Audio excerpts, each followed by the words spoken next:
네, 안녕하세요. 반갑습니다. 네, 우리 코로나라서 아직도 빨리 끝나야 되는데 마스크 좀 낀 상태로 진행하도록 하겠습니다. 조금 불편하셔도 양해 부탁드릴게요. 자, 오늘 제목 진짜 왕초보. 우리 부동산 초보 뭐라 그러죠? 부동산 초보들을 우리가 뭐라 그러죠? 요즘 불리니, 골프 초보, 꼴리니, 꼴리니. 경매 초보, 경리니. 네, 잘 안 쓰이는데, 자, 왕초보를 위한, 자, 쉽게 시작하는 부동산 경매 기초. 자, 이렇게 돼 있어요. 자, 우리 선생님들이 보통 최종 목적은, 경매의 최종 목적은 뭐야? 낙찰받아서, 싸게 낙찰받아서 돈 버는 거잖아요. 그렇죠? 그런데 제가 낙찰반을 좀 계속 운영을 했었어요. 그 낙찰반은 설명이 없어요. 예. 경매 이론이나 실무에 대한 설명이 없고 그냥 물건만 제가 싸드리는 거예요. 그래서 물건에 대한 설명만 해드리고 낙찰 받으시면 받으세요. 이게 제일 마지막 단계입니다. 그리고 제가 이제 중간 단계에 실전반은 제가 거의 사례를 설명을 드려요. 사례. 그러니까 책에 잘 표현이 안 되는 것들 이런 사례를 설명을 드립니다. 그리고 여기 어때요? 왕초보를 위한 시작하는 이제 기초반이에요. 이 기초반에서는 이제 경매에 관한 얘기를 기본부터 드리는 거예요. 근데 참 재밌는 게 여러분 빨리 가시는 게 사실 맞거든요. 돈은 빨리 버는 게 좋죠. 근데 이게 꼭 빨리 가는 게 아닐 수도 있더라고요. 뒤집어서 얘기해 보면 준비가 안 되신 분이 낙찰반에 들어와요. 근데 낙찰을 받아야 되잖아요. 그러면 이분은 목적은 뭐라고요? 아까? 낙찰 받아서 그냥 돈을 버는 거예요. 그게 그냥 목적이거든요. 경매를 뭐 새로 다 알아야겠다가 아니고 바로 낙찰을 받겠다는 거예요. 그런데 이 기초를 전혀 모르시니까 질문이 무제한으로 들어와요. 근데 그 들어오는 질문들이 뭐냐면 이 사건을 낙찰받는 데 있어서 도움이 안 되는 질문들이에요. 그럼 이런 일이 왜 생겼나 봤더니 이 과정을 안 거치신 겁니다. 예. 자, 솔직히 우리 사회생활 하실 때 우리가 가장 많이 써먹는 지식이 언제 배운 거죠? 신입사원. 언제? 신입사원. 신입사원 때. 더 빨리. 중학교 때 아닌가요? 초등학교, 중학교 때 배운 거 진짜 평생 써먹지 않나요? 거의?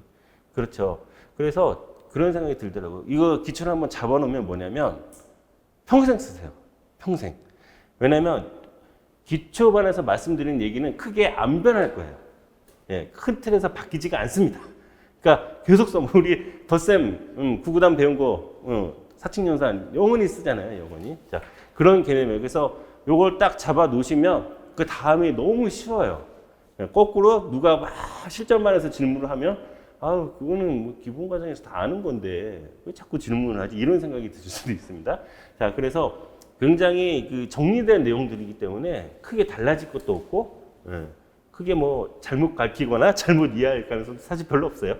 그러니까 자, 거의 교과서다라는 생각을 가지시고 하는데, 교과서라도 우리 좀 실전 느낌 나게, 실무 느낌 나게 우리가 공부를 해야 계속 내 걸로 가져가거든요.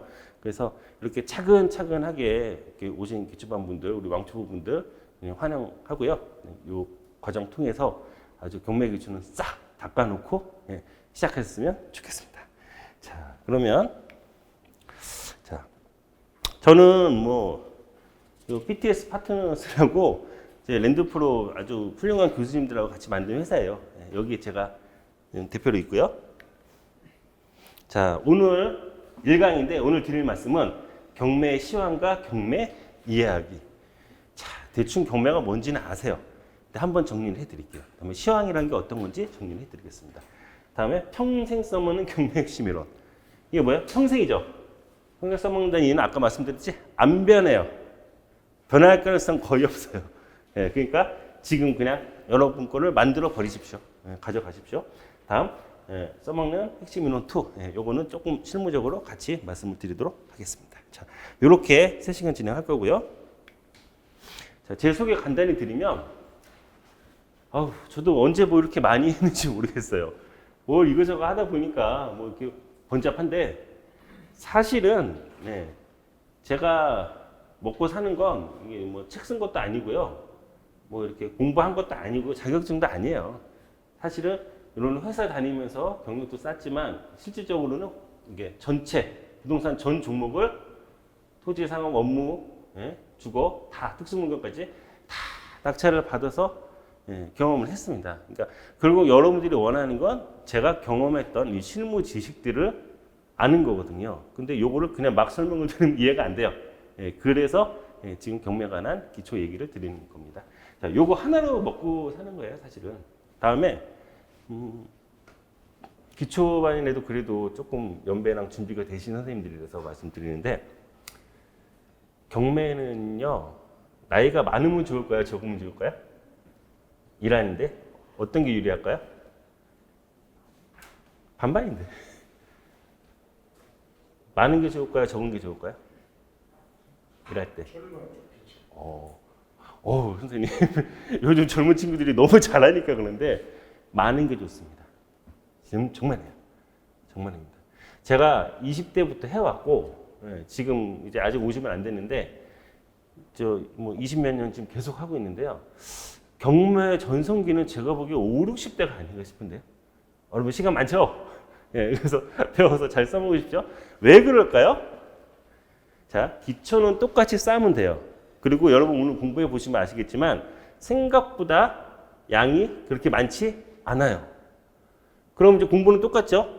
공부는 조금 젊은 친구들 잘하잖아요. 사실 외우는 거는. 근데 기본 공부는 큰 차이가 안 나요. 양이 많지 않기 때문에.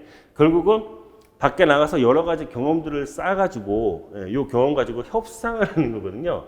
사람을 만나는 거고 입찰가를 얼마 쓸지 협상을 하는 건데 여러분 딱 벌써 딱 대했을 때 나이가 많은 사람이랑 적은 사람이랑 만나면 누가 더 만만합니까?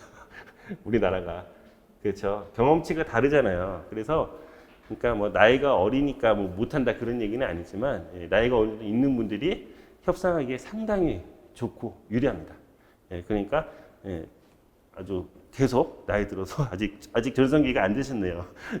앞으로 계속 써먹을 수 있다라는 말씀 드릴게요. 자, 그게 다고 나머지는 뭐 이렇게 많이 했는데 요건 있어요. 여러분들이 지금 경매 기초반을 듣고 처음부터 쌀라고 오셨지만 이거 사람 바뀌는 거 순식간입니다. 여러분 주위에서 누가 갑자기 돈 번 사람 보신 적 있죠? 얼마 만에 벌던가요? 갑자기죠. 몇 년 아닐 거예요. 10년 동안 계속 돈 버는 건 없어요. 보면 1년, 2년 해 갑자기 몇 년 해갖고 갑자기 돈을 벌지 10년 동안 한도 끝도 없이 계속 버는 건 많지 않습니다. 뒤집으면 경매도요. 여러분 3년 지나가지고서 나 고수라고 얘기하실 수도 있어요. 3년 지나서 나 고수라고 얘기하려면 낙찰 한 3, 40개만 받으세요. 그럼 돼요. 그럼 그 자체가 고수예요. 왜냐면 다 경험을 했으니까. 이런 겁니다. 그러면 비교적 단기에 고수를 들을 수 있는 거 좋죠? 우리 단기에 고수 되기 쉽지 않잖아요. 뭘 해도. 그렇죠? 자, 그렇습니다. 자, 그래서 고수가 되시면 지금은 기초를 시작하시지만 고수가 되시면 여러분들이 집에다 돈을 쌓는 건 아니잖아요. 투자할 돈은. 그러면 내가 경매에 관해서 이렇게 기초부터 잘 쌓아 놓으셨잖아요. 그러면 옆에 투자하고 싶은 분들이 많을 거예요. 여러분들이 도움을 줄 수 있겠죠. 경우에 따라서는 퇴직하시고 이게 업이 될 수도 있습니다. 부업이 본업 될 수도 있잖아요. 잘 벌면. 그렇죠. 그다음에 인간관계가 좋거나 주위에 자본력 있는 분들이 많으신 분들은 되게 수월해요. 그렇겠죠? 네. 그렇습니다. 자, 그러면 그때 뭔가 내가 조금 더 전문가스러운 뭔가 보이려면 그때 뭐 자격증이나 이런 거 그때 가서 조금 준비하셔도 될 것 같습니다. 예. 그리고 여러분들이 여러분 거 투자할 때는 이런 거 필요 있다 없다? 필요 없습니다. 저는 경매 일하는 데 있어서 제가 요 공부한 거 전혀 도움 안 돼요. 저는 오로지 요거 경험한 것만 가지고 일을 하고 있다. 다만 저도 어쩌다 보니 여러분들 앞에서 지금 한 8년째 강의를 하고 있거든요. 그러니까 이 강의하는 데는 조금 도움이 돼요. 왜냐하면 용어 같은 거나 표현하는 게 있으니까 공부하면 조금 유리하겠죠. 네, 그렇습니다. 그래서 공부나 자격증은 나중에 필요하다 싶으시면 그럼 하십시오. 일단은 여러분은 기초 쌓고 점점 실무적으로 나가셨으면 좋겠다. 그런 말씀 드립니다. 자, 그러면 진짜 약속을 지켜야 돼요. 만약에 오늘 강의를 들었는데 야, 뭔 소리인지 잘 모르겠다, 어렵다 그러면 저는 이게 완전히 실패한 겁니다. 예, 그래서 진짜 이런 표현 많이 쓰더라고요. 여기 앉아 계신 분들이 이제 고등학생이다라고 생각하고 이해할 수 있게. 자, 그렇다고 여러분 안 들으시면 모르는 거예요. 그렇죠? 아무리 쉽게 설명을 해도. 자, 지금 그냥 다 내 거다. 지금부터 듣는 거는 다 내 거다. 내가 평생 알고 써먹을 거다. 그런 마인드로 가셨으면 좋겠어요. 자, 경매란 무엇인가? 아유, 경매를 우리가 몰라? 그걸 왜? 새삼 한 번만 생각해 보시라는 거예요. 자, 뭐냐면 법률에 의해 채무자의 부동산을 법원에서 압류하고 이를 경매하여 채무의 변제에 충당하는 강제 집행이다. 이렇게 해놨어요. 아유, 뭐 법적이야 말이야 잘 쓰죠. 근데 선생님들 요거 법적인 용어가요, 의외로 해설해 보면 굉장히 고민 많이 해서 쓴 겁니다. 이 한 줄이. 자, 보세요. 일단 설명 먼저 드릴게요. 경매는 뭐예요? 이제 우리 말로 상식으로 풀을게요. 돈을 빌린 채무자, 돈 빌린 사람이 채무자예요. 요건 구별하세요. 헷갈리시면 안 됩니다. 돈을 빌린 채무자가 돈을 갚지는 못하니까, 그렇죠? 채무자가 부동산이 있으면 돈도 안 갚는데 부동산이 있어요, 이 사람이. 그럼 어때요? 인사집행법에 따라서 법원에서 강제로 뭐요? 경쟁매매를 시킵니다. 경매를 하는 거예요. 그렇게 해서 어떻게 해요? 돈이 들어오죠? 누가 낙찰을 받아서 돈이 들어오죠? 이거를 무슨 자? 나눠주는 거예요. 누구한테? 채권자한테 나눠주는 거예요. 자, 그 얘기입니다. 채권자한테 나눠줘요. 그러면 우리나라 경매는요, 경매는 경쟁, 매매를 다 경매라고 해요. 미술품 경매도 경매죠. 예, 그렇죠. 예, 경쟁 매매인데 우리나라 부동산 경매 얘기하는 거예요. 는 시장 가격보다 높게 낙찰돼요, 낮게 낙찰돼요? 싸게 낙찰이 되죠. 그렇죠? 자, 이거 왜 해요? 왜요? 왜 경매는 싸게 사죠? 제가 오늘 책 하나씩 다 드렸죠. 제가 그 책을 주사 박아놨던 게 나왔어요. 이 책이 없어가지고 제가 했는데, 와, 잘 됐다. 그래서 지금 나눠드린 겁니다. 자, 그런 얘기 쉽게 잘 풀어놨는데, 책에다가도. 자, 경매는 어떤 부담이 있냐면요. 처음에, 전부터 낙찰을 못 받을 수도 있죠. 왔다 갔다 고생만 하잖아요. 그게 리스크입니다, 선생님들. 두 번째, 낙찰 받았는데 어떤 하자가 있을 수 있죠. 그렇죠? 물건 자체가. 예. 세 번째는 이거를 낙찰 받아도 되는지 아닌지를 확인해야죠. 법적으로. 권리 분석을 해야 됩니다. 네 번째는 요즘 명도는 사실 그렇게 어렵지 않지만 불편한 만남이 있어야 되죠. 내가 낙찰 받았으니까 나가세요. 아니 이렇게 네 가지나 불편한 게 있는데 이게 부동산 중개업소에서 사는 거는 똑같이 사면 말이 안 되죠. 우리나라 경매는 뭐다? 무조건 시장 가격보다 낮은 가격에 낙찰되는 게 맞죠? 이유까지 설명해 드렸어요. 그 외국은 외국은 경매가 더 비싼 경우도 많아요. 예. 어떤 거냐면 미국 같은 경우에는 깨끗하게 싹 정리된 집을 그냥 경쟁으로 매매하는 거예요. 하자가 없는 거예요. 예. 우리나라는 법원 경매는 다 일단 하자가 있는 것들이라고 보고 시작이 되는 거죠. 자, 그래서 싸게 낙찰된다. 다음, 채무자가 경매를 막지 못하는 이유는 대부분 뭐예요? 채무가 부동산의 가치보다 더 크기 때문이다. 자, 아주 쉽게 표현했어요. 아파트는 5억인데 근저당이랑 잡혀 먹은 게 10억이에요. 그러면 이걸 사면 빚이 아무리 많아도 소유권 이전할 수 있습니다. 샀어요. 근데 그냥 준대요. 그냥 줘서 명의를 내 명의로 가져왔어요. 근데 아파트는 5억짜리예요. 근데 근저당은 10억이 잡혀 있어요. 얘는 뭐예요? 깡통 이상이죠. 빚을 돈을 받고 가져와야 되는 거잖아요. 그렇죠? 그럼 뒤집으면 채무자, 빚진 사람 입장에서는 내 부동산을 돈을 주고 팔아야 되죠. 5억짜리인데 근저당이 10억이 잡혀 있으면 이걸 누가 가져갑니까? 내가 5억을 줘야 5억에 사갈 거 아니에요. 대체로 채무자들이 이런 짓을 할까요? 안 할까요? 안 하죠. 그냥 어떻게 해요? 다 자빠집니다. 그래서 어떻게 되는 거야? 경매로 해결이 할 수밖에 없는 거예요. 자, 나중에 다음 시간에 권리 분석 때 말씀드리겠지만 지금 초보라고 보시면 자, 빚이 10억이라고 했어요. 제가 근저당이. 자, 그런데 누군가가 낙찰을 받으면 일단 이 10억을 인수해서는 안 되겠죠. 일반 매매를 하면 10억이 인수되잖아요. 근저당이 그대로 따라오니까. 그 10억을 어떤 식으로든 깔끔하게 지워줘야 되죠. 그 방법은 민사집행법에 의한 경매밖에 없는 거예요. 근저당을 지워버린다. 채무를 다 지워버리려면 한 가지 방법밖에 없어요. 예, 경매밖에 없습니다. 뭐 공매도 비슷하긴 하지만 경매라는 방식을 취할 수밖에 없다. 그렇습니다. 자, 그래서 대체로 경매로 나오는 부동산들은 어때요? 부동산의 가치보다 빚이 더 많겠죠? 많겠죠? 이거 다 이해가시죠? 근데 가끔 이런 거 있어요. 여담인데 부동산은 10억짜리인데 경매 안 갚아갖고 경매 넣는데 채권액이 1,000만 원이에요. 그러면 9억 9천은 그 사람 거잖아요. 소유자 거잖아요. 경매를 당할까요? 안 당할까요? 안 당하겠죠. 그래서 여러분들 보세요. 거의 깡통이 나야 경매가 되는데 빚이 1,000만 원밖에 안 돼요. 이런 거는 낙찰 받으면 나중에 다 취소되는 경우가 많아요. 예, 취하되는 경우가 많습니다. 그 괜히 헛수고만 하세요. 네. 자, 그러면 요거 하나만 더 마지막으로요.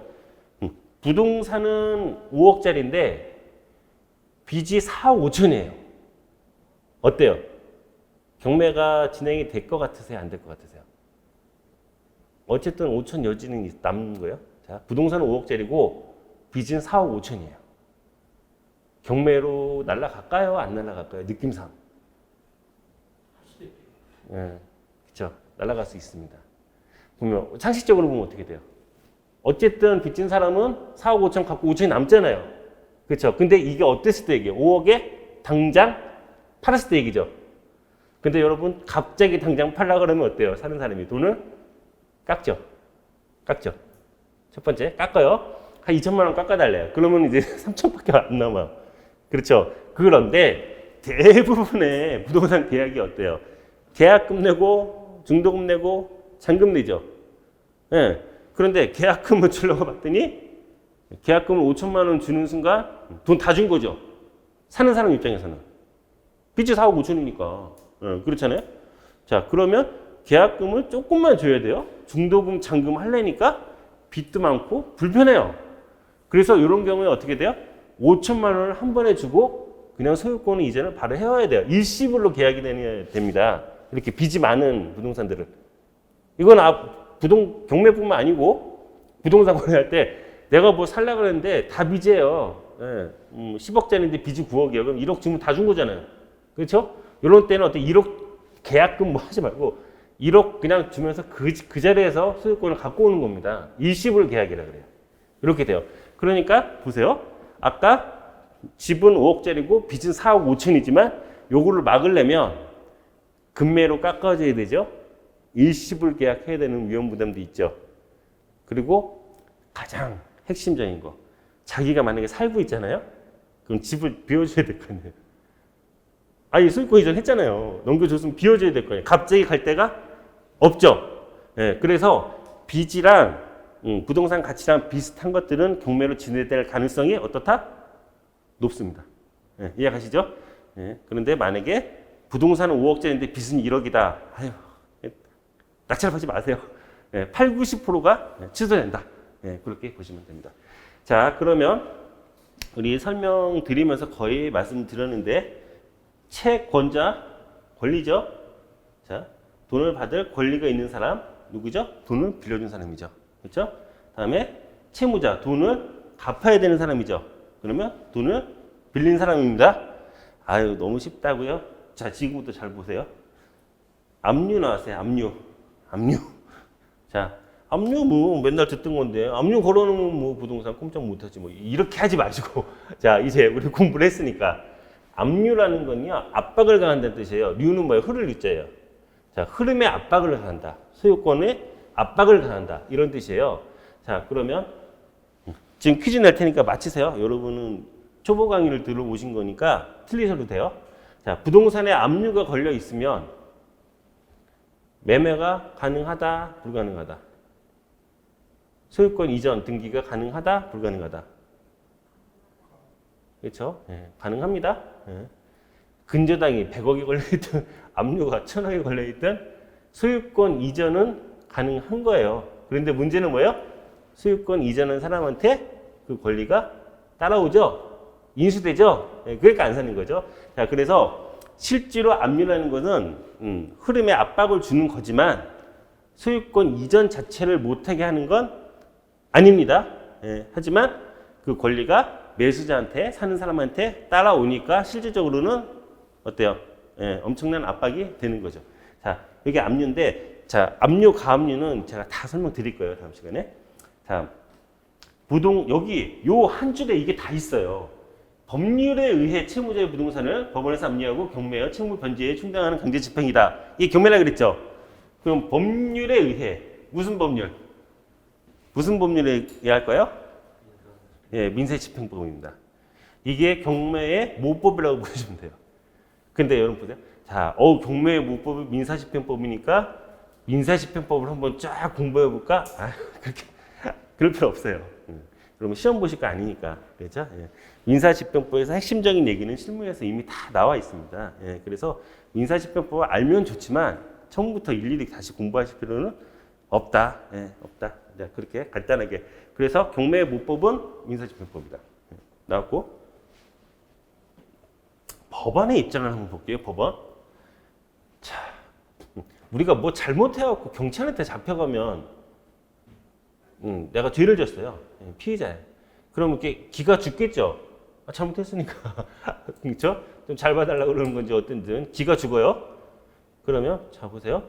피고의 신분으로 법원에 가면 이상하게 기가 죽죠. 판사가 나한테 뭐 형량을 과하게 때릴 수도 있고 무서울 거 아니에요. 그렇긴 합니다. 자 그러면 경매 채무자 입장에서는 법원 가면 기가 죽나요? 안 죽나요? 네, 사실은 기죽을 일이 없어요. 전혀 상관이 없습니다. 자, 우리 낙찰받는 입찰자 입장에서도 어때요? 기죽을 이유가 하나도 없어요. 법원은요, 경매 진행하는 데 있어서 네 편도 내 편도 아니에요.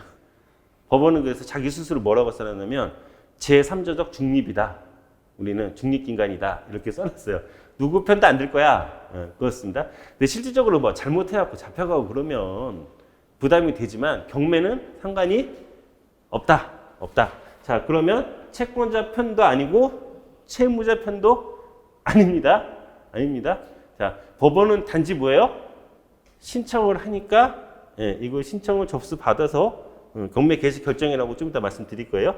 경매 진행할 만하니까 결정을 하고 진행해서 팔아서 돈 주는 거지 무슨 뭐 죄를 묻거나 심판을 하거나 뭐 이런 거는 아니에요. 그러니까 오로지 뭐예요? 부동산만 대신 매각해 주는 그냥 제3자적 중립 기관이다. 이 정도로 보시면 돼요. 자, 그럼 앞으로 법원에 가서 뭔가 민원 처리나 일을 하실 때 여러분들이 기죽을 이유가 있다 없다? 없죠. 요즘 오히려 민원인들이 너무 난리를 쳐갖고 공무원들이 힘들어요. 근데 법원도 많이 친절해졌습니다. 그래도 일선 뭐 지자체보다는 덜 친절해요. 아직은. 자, 그럴 때 우리 선생님들이 가서 법률을 물어봐요. 만약에 법 규정이 이게 어떻게 되네요. 그러면 우리는 뭐다? 중간에서 업무만 진행하니까 법률 물어보지 마. 이렇게 얘기할 수 있어요. 법원이니까. 우리는 중립이니까. 그래서 법률 상담 안 해요. 하면 여러분 소위 말해서 T자를 맞습니다. 그래서 자 보세요. 반대로 가는 거예요. 자, 나는 법률 규정을 물어보는 게 아니다. 나는 법률 상담을 하는 게 아니고 절차를 물어보는 거다. 민원. 니네 돈 받고 이거 하고 있잖아. 돈 받고요. 법원이 경매 비용 받고 합니다. 돈 받고 이 일을 하는데 내가 민원인이잖아. 설명해 주세요. 그러면 똑같은 걸 물어봐도 어때요? 느낌이 다르죠. 법률 상담이 아니고 민원이다라고 표현하면 돼요. 자, 그래서 당당하게 가서 일하실 수 있습니다. 왠지 법원, 경찰서 이런 데가 많은 분들이 약간 이렇게 주눅이 드시는데 전혀 그럴 이유가 없다. 그렇게 보시면 됩니다. 자, 아주 간단하게 경매가 뭔지 설명을 드렸어요. 자, 그러면 요거 우리 그래프 그리기 하고 한번 놀아볼게요. 여러분 이 그림도 이 그래프도 지금 한번 들으시면 아마 평생 생각하시게 될 거예요. 평생 요거 떠오르실 겁니다. 아주 간단한 거 그릴 거예요. 자, 일단 가격이 두 개가 있어요. 시장 가격과 경매 가격. 여러분 초본이 반이니까 시장 가격이 뭐예요? 시장 가격. 시장 가격을 그걸 몰라? 아시죠? 갑자기 설명하려니까. 거래 예. 실제로 거래되는 가격. 그렇죠. 예. 그렇죠. 실제로 거래된 가격. 어디서? 시장에서. 예. 우리가 거래의 당사자가 모이는 곳을 뭐라 그래요? 마켓, 시장이라고 하잖아요. 그렇죠. 많이 모이면 큰 시장이고 작으면 작은. 이 시장은 물리적인 공간일 수도 있고요. 우리 동네에 시장 있잖아요. 집 앞에 있는 시장들 물리적인 공간이죠. 그리고 만약에 전자상으로 무슨 계약을 한다고 하는 보험 같은 거는 물리적으로 시장은 없죠. 주식시장 물리적으로는 없잖아요. 하지만 존재는 하죠. 그러니까 꼭 물리적인 시장을 얘기하는 건 아닙니다. 결국은 뭐냐? 팔고자 하는 사람과 사고자 하는 사람이 모인 곳을 뭐라 그런다? 시장이라고 해요. 그러니까 여기서 우리 선생님 말대로 실제로 거래된 금액이 뭐다? 시장 가격이다. 그리고 부동산 같은 경우에는 조금 더 쉽게 말씀드리면 제일 언제 거래된 게 시장 가격이에요? 제일 마지막에 거래된 게 그렇죠? 최근에 거래된 게 시장 가격이겠죠? 자, 시장 가격 한번 혹시 몰라서 정리해 드렸어요. 자, 그러면 여기 보시면 그래프가 되게 간단한 겁니다. 위에가 동측의 가격이고요. 행측이 시간이에요. 여러분 앞으로 모든 그래프를 보실 때요. 항상 이 Y축 있죠? 여기가 가격일 거예요. 이거는 학자들이 그냥 그렇게 했어요. 이게 쉽죠? 항상 가격이 들어갔다면 항상 요 Y축이 가격이에요. 됐죠? 자, 그러면 한번 그려볼까요? 그냥 어떻게 그릴까요? 한번 대충 그려볼게요. 잘 될지 모르겠지만.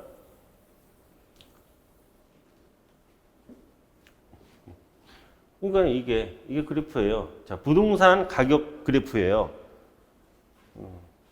자, 가격이 오르죠? 시간이 지나면서 가격이 올라요? 쭉 오르다. 그래서 좀 조정받아 떨어질 때도 있죠? 오르죠? 결과적으로는 올라요, 안 올라요? 마지막에는. 오르죠? 그냥 추상적인 개념으로. 아니, 어느 지역은 좀 떨어지는데 그렇게 하시면 제가 할 말이 있어요. 여기를 1970년대, 얘 2021년. 무조건 올랐죠? 그렇죠? 이렇게 보시면 됩니다. 자, 중간에 많죠, 이런 게. 많지만, 상징적으로 이렇게 한번 그린 거예요. 자, 그러면 부동산 곡선이 어쨌든, 일부 조정받을 때도 있지만, 우상향해서 올라갔다. 이게 팩트잖아요, 이거는. 부정할 수가 없죠? 자, 그러면.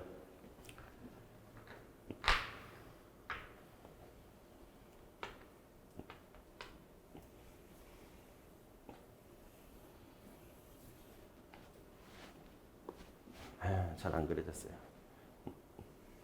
이거 지금 한 7년째 그리는데 잘 안 돼요?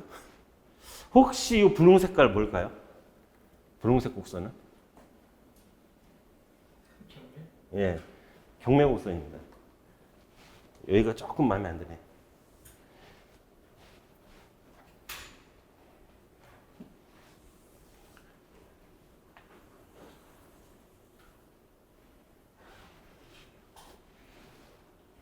자, 보세요. 그냥 가정해 볼게요. 이게 부동산 시장 곡선이에요. 하얀색이. 분홍색은 경매 낙찰가 가격 곡선이다. 같은 부동산이라고 보면. 자, 그러면 보세요. 우리나라 대한민국의 법원 경매는 시장 가격보다 높게 낙찰받는다. 낮게 낙찰받는다. 낮게 낙찰받는다. 낮게 낙찰받았죠? 이만큼 시장 가격보다 싸게 받았죠? 맞죠? 싸게 잘 받았네요? 좋아요. 근데 부동산 가격이 막 올라요? 그러니까 낙찰을 여기 이 구간에서는 어떻게 받았냐? 이렇게 받았네요? 그래도 싸게 낙찰 받았죠? 시장 가격보다. 맞죠? 여기까지 오니까 이거 봐라. 어차피 싸게 받았네. 근데 뭐예요? 아주 미비하죠? 미비해요?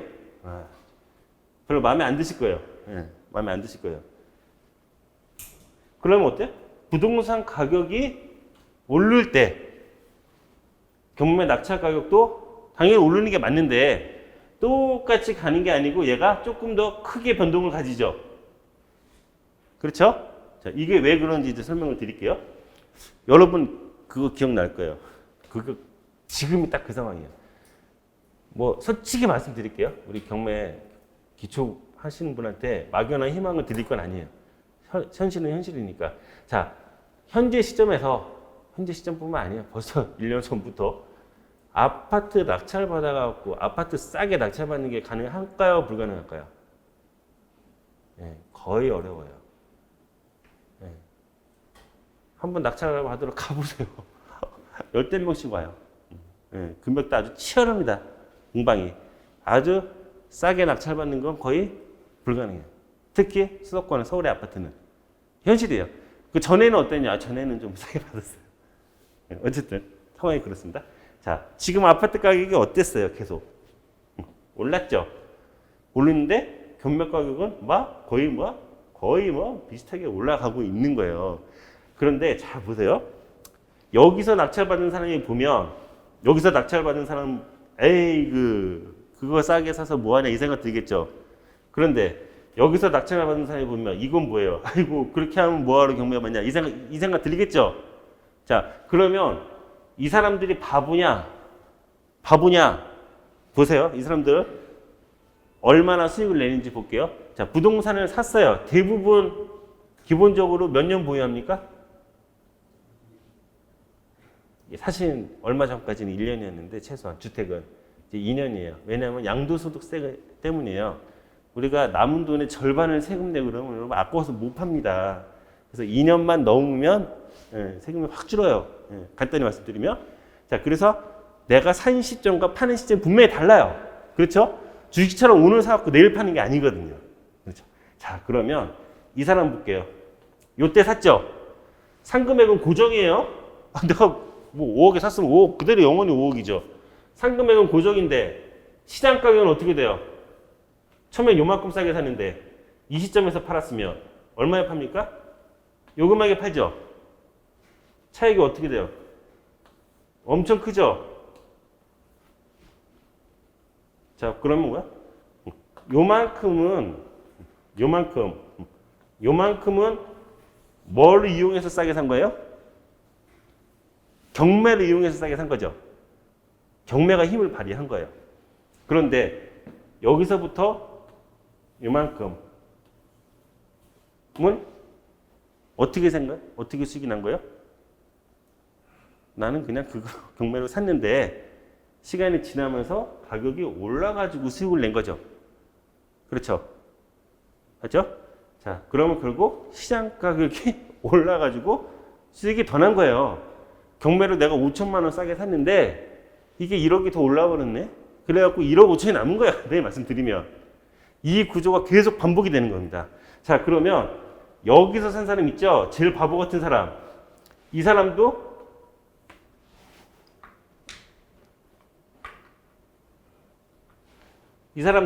요것밖에 싸게 못 샀어요. 이 사람도 여기서 팔면 그래도 이만큼 남네요. 그렇죠? 그래도 이게 계속 반복되었던 거예요.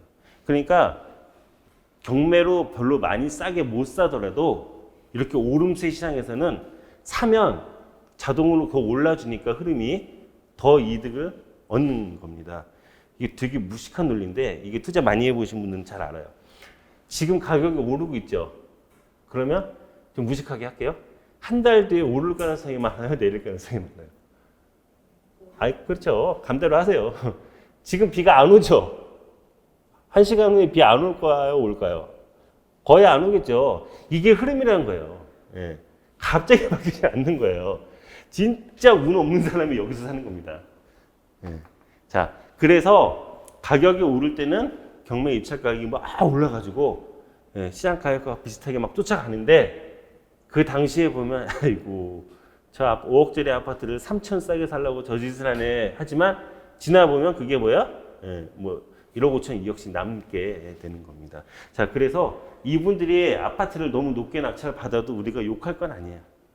하지만 시장에서 팔리는 금매가보다는 반드시 어때야 돼요? 경매는 싸게 받아야겠죠? 아유, 뭐하러 경매합니까? 안 그러면. 그렇죠? 그냥 시장에서 금매가로 사야죠. 자, 이렇게 되는 거예요. 그럼 여기서 할 때 한번 이제 다른 문제를 제기할 수 있겠네. 여기서 샀는데 낙찰을 받았는데 여기서 팔면 좋은데 안 팔았어요. 여기서 팔았더니 어떻게 됐어요? 이런 본전이네. 이게 시작 가격이잖아요.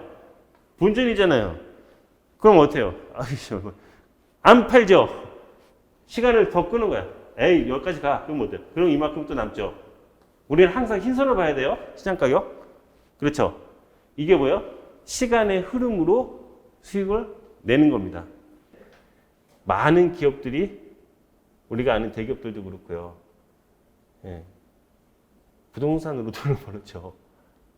예. 사실이에요. 팩트예요. 그러니까 뭐 부동산만 갖고 번 건 아니에요. 거기에 어떤 공장을 짓고 시설을 하고 판매를 하고 영업 활동을 하면서 부동산을 가지고 있었는데 그 부동산이 어마어마하게 올랐죠. 20, 30년씩 보유해 버리니까 상상 초월하게 올라 버렸잖아요. 결국은 이 변동에 관한 리스크 있죠. 가격이 오르락 내리락 하는 변동의 리스크는 시간만 길게 가지고 가면 다 해결이 돼 버려요. 결국에는 오른 금액으로 파니까. 자, 이렇게 되는 겁니다. 자, 그러면 이제 거꾸로 할게요. 여기서 샀어요. 여기서. 낙찰을 여기서 받았습니다. 시장 가격보다 이만큼 싸게 샀어요. 이만큼 싸게 샀습니다. 지금은 어때요? 오르막 시장이 아니고 내리막 시장에서 사는 거예요. 내리막 시장. 자, 이 정도 싸게 샀어요. 그런데 이 시점에서 팔게 돼도 이 정도 남죠. 그렇죠? 이때 안 팔고 시간 더 끌면 어때요? 더 많이 남죠. 이만큼 남죠. 그렇죠. 이렇게 되는 거예요. 자, 그러면 만약에 여기서 사면 어우 대박이죠. 이만큼 싸게 샀죠? 시간 지나면 어때요? 이만큼 남죠? 우리가 살 때는 빨간 선에서 사지만 팔 때는 항상 하얀 선에서 팔죠? 예, 그렇습니다. 이만큼 더 남죠. 자, 그러면 하락 시장에서는 어때요? 물건을 싸게 잡기가 경매로 싸게 사기가 쉽다 어렵다? 쉽습니다. 쉬워요. 그런데 요거를 잘 인식을 못 하시는 게 하락장에는 입찰이 잘 안 들어가세요. 그렇죠? 우리도 주식도 그렇고 암호화폐도 그러고 막 오르면 사고 싶잖아요. 왜냐면 내가 사면 좀 계속 오르니까. 떨어질 때는 왜 안 사요? 예, 내가 사는데 더 떨어질까 봐.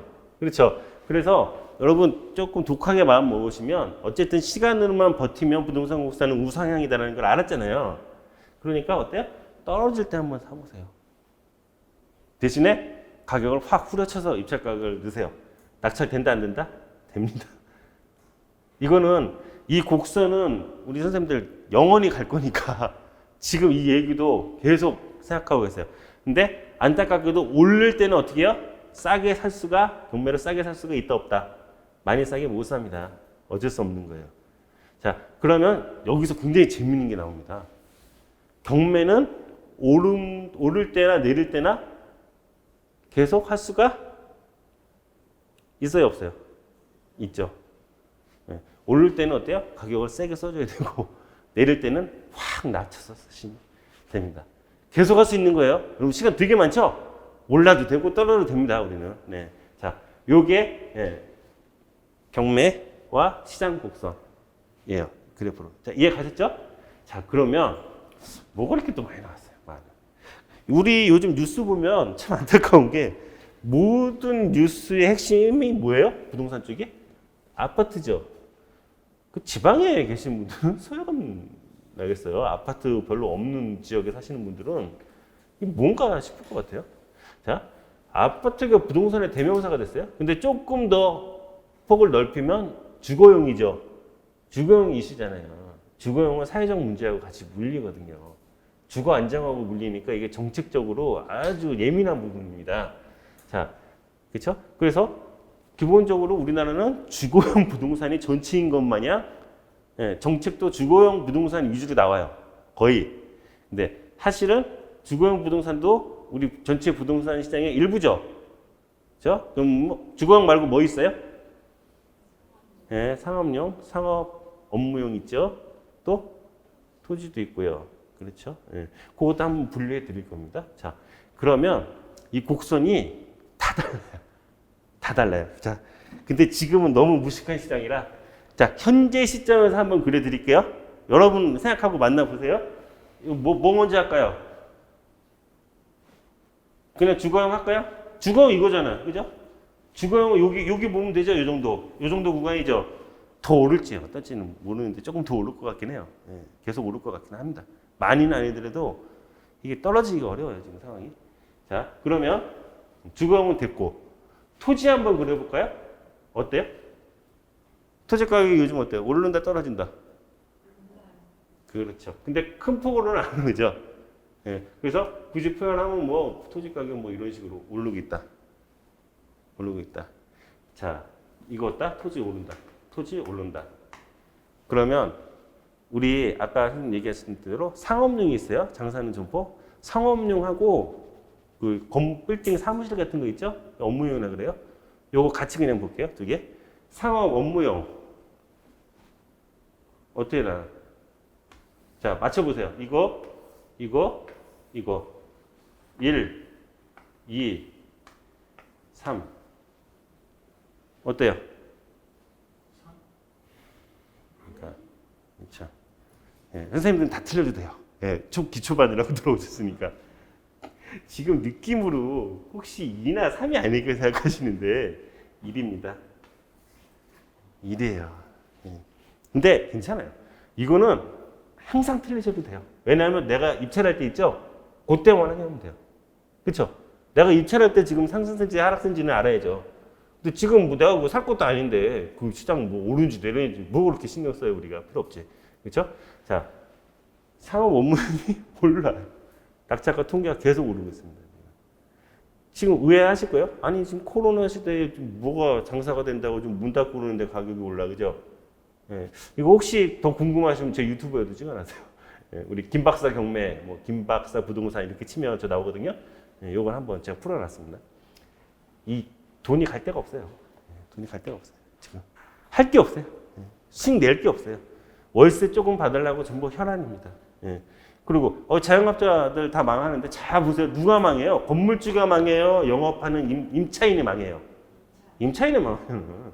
망하고 나가면 어떻게 해요? 다른 사람 들어오면 되죠. 그렇죠? 그리고 잘 안 나오면 어떻게 하면 돼요? 비워놓으면 되죠.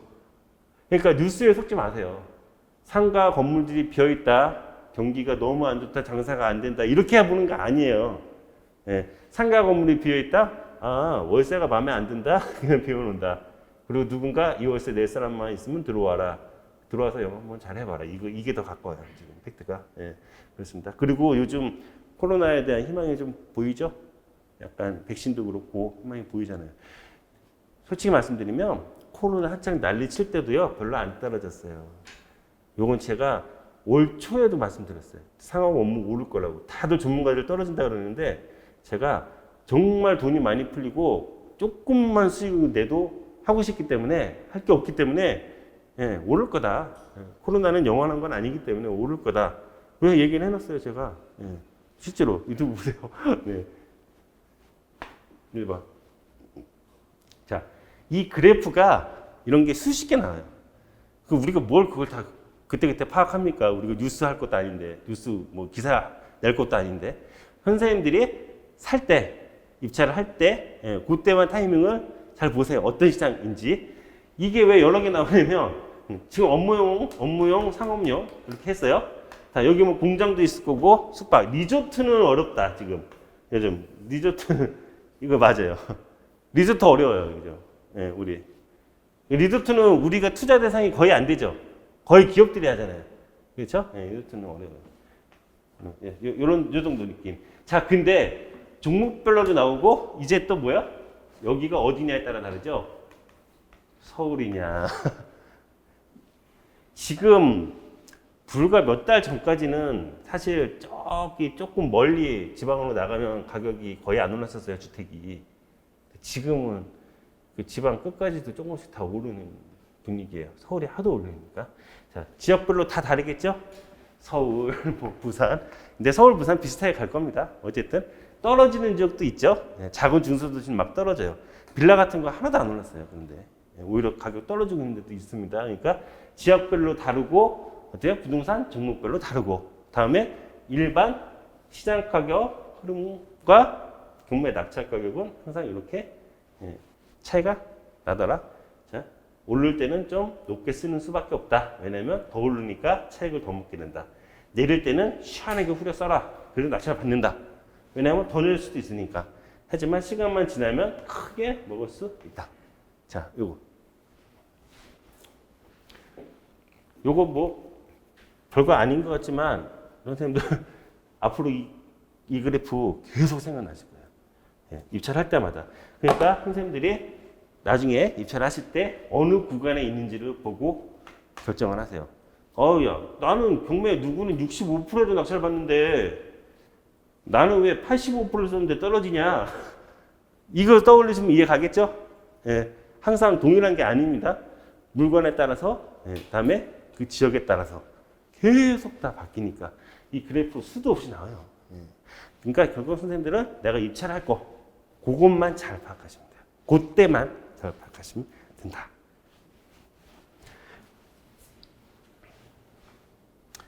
혹시 지금 요거 하신 거 관련해서 질문 있으신가요? 특별히 뭐 어려우신 건 없죠? 어려우신 건 없죠. 사람들은 저 그래프 때부터 아시겠네요. 우리 지금 뭐 물어보셨냐면 경매하는 분들은 저 그래프를 다 항상 인지하고 있냐? 제 생각에 100% 인지하고 있을 것 같아요. 왜냐하면 우리는 계속 봐요. 낙찰률, 낙찰가율, 낙찰가율을 계속 보고 있습니다. 그다음에 시장이 오르냐 내리냐를 계속 보고 있어요. 그래서 저 본능적으로 알아요. 본능적으로 알아요. 자, 마지막으로 하나만 더 정리해 드릴게요. 낙찰가율.